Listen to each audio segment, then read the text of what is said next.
1 year ago, I introduced the 2019-2020 theme of Rotary Connects the World and talked about the incredible opportunities that Rotary gives us to connect with people and places we otherwise would have never experienced. It was also a prophetic statement about my day-to-day life in the year that has followed. You know what they say about being careful what you wish for. Gay and I have since twice circumnavigated the globe, and we will do so at least one more time before the end of my term.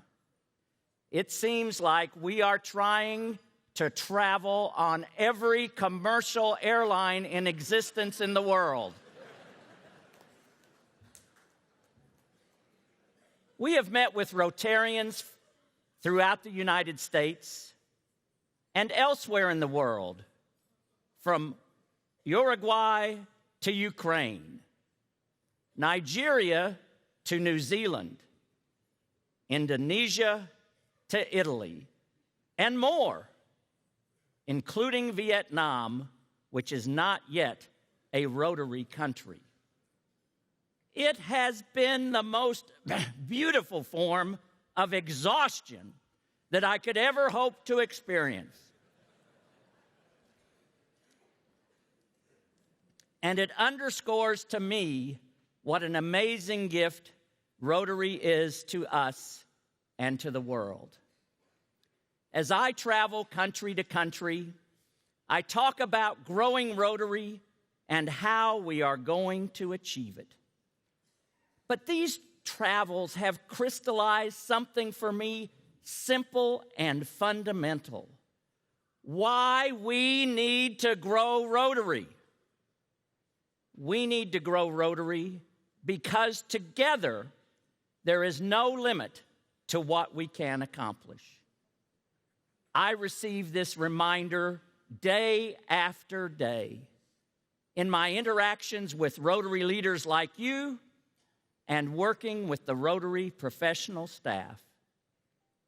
But most of all, I see it when I travel around the world and view firsthand the service that defines us. So, let me take you on a short Rotary travelogue, and you will not have to wait to change planes or figure out any complicated hotel showers. And we've seen a few. A wonderful thing about Rotary is that you do not have to be president to see the world.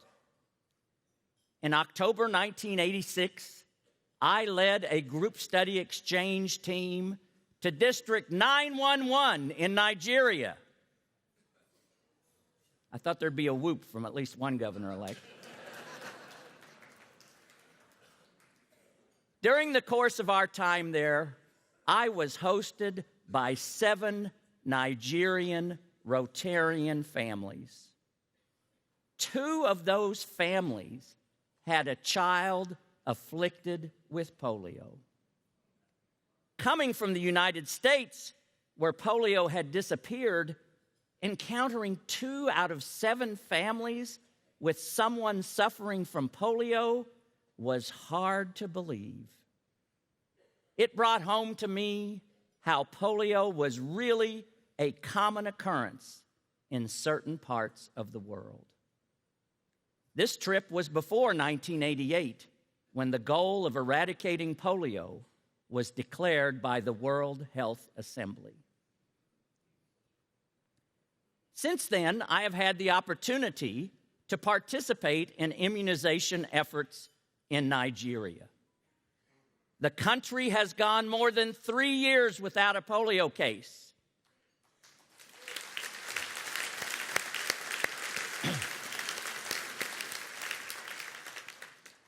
And we are expecting the country, and indeed the entire Africa region, to be declared polio-free in the coming months.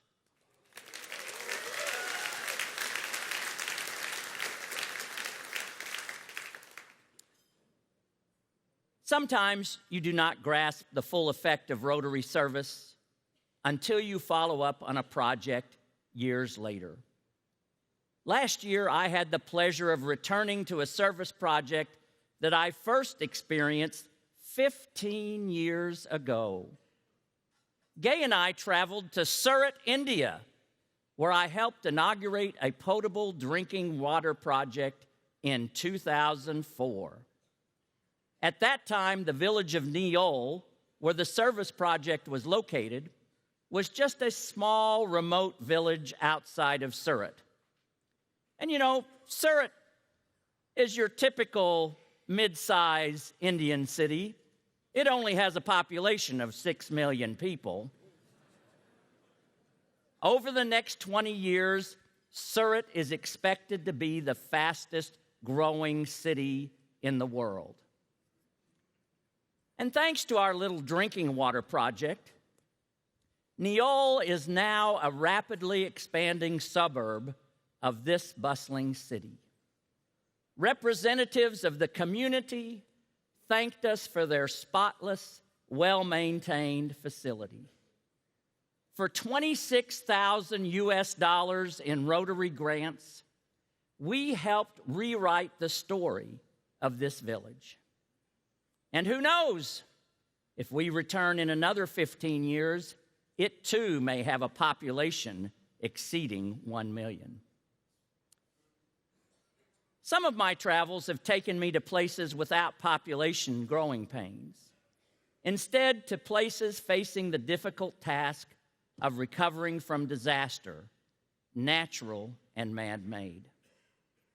I had the touching experience of visiting the Fukushima prefecture in Japan this year. Few places in the world have had to deal with the kind of devastation that visited Fukushima in March 2011, where an earthquake off the coast of Japan led to a tsunami, which then led to a nuclear power plant disaster. Gay and I stood outside the Ukedo Elementary School, which is in the community of Namie, a town of 20,000 people evacuated after the nuclear disaster because it was downwind from the fallout. But we were not there to commemorate loss.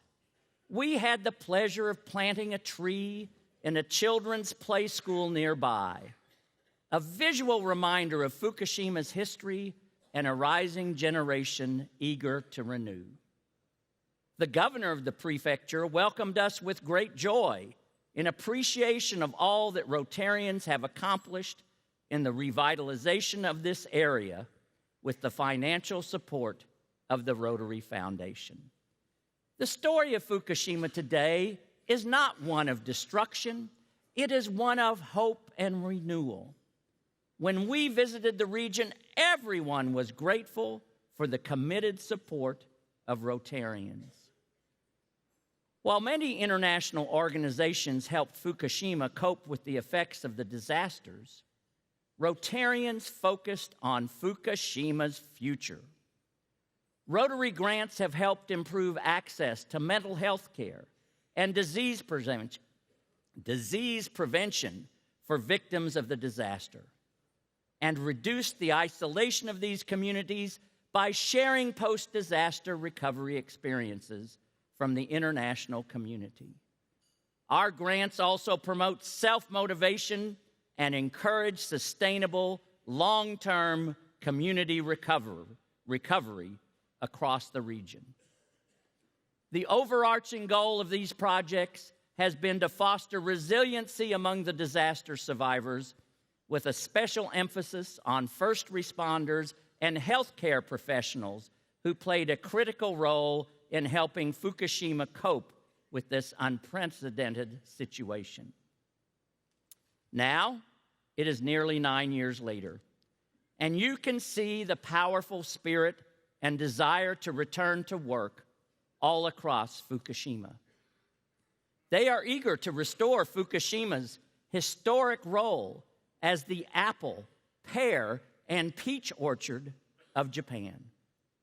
They want the world to know that they have fully recovered and face the future with optimism.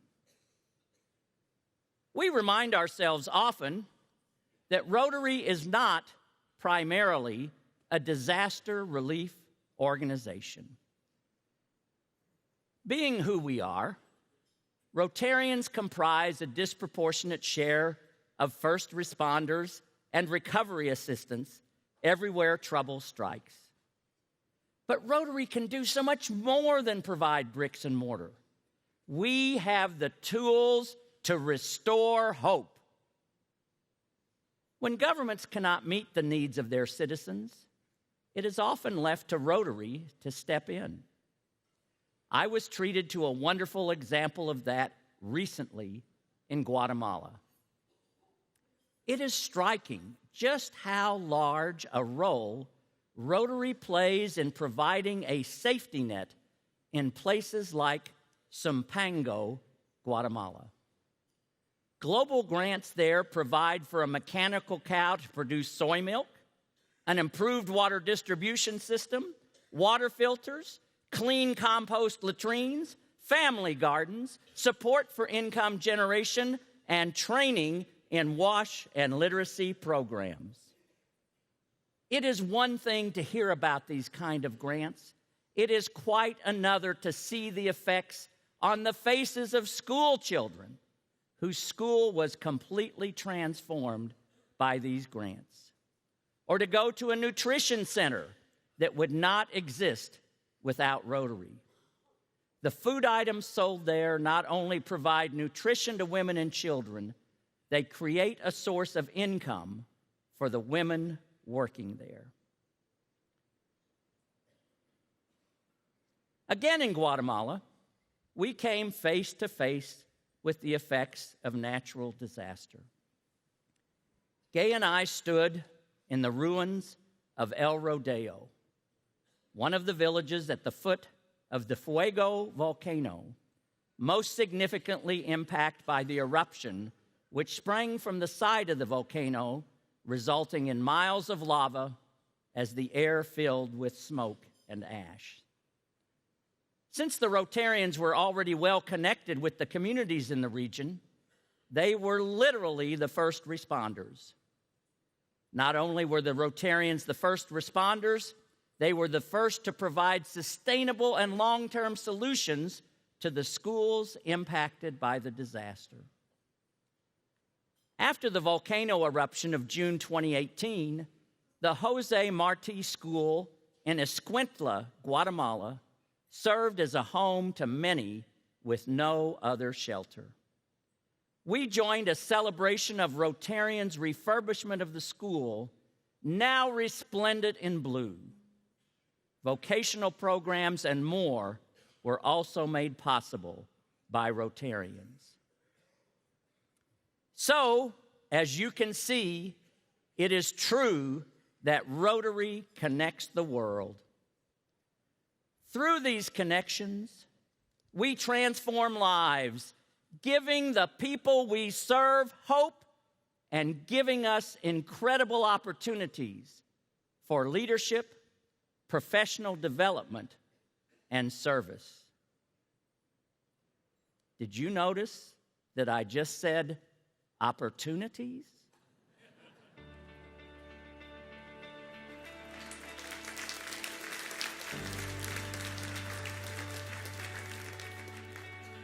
Opportunities are the why of what we do.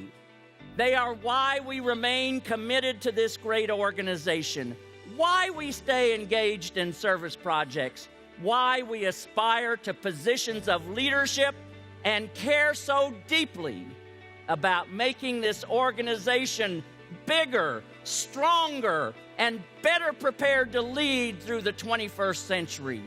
It is why we need to grow Rotary.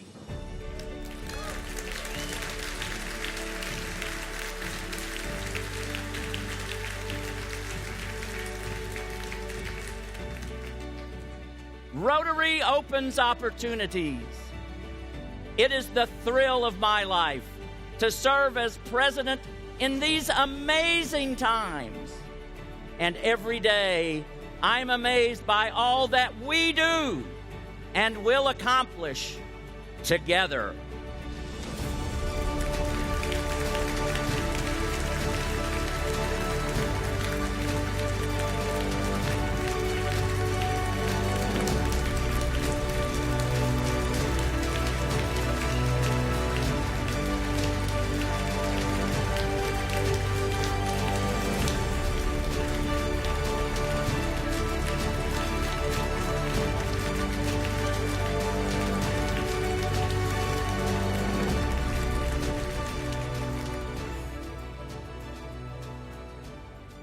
Now, my most important line of the evening.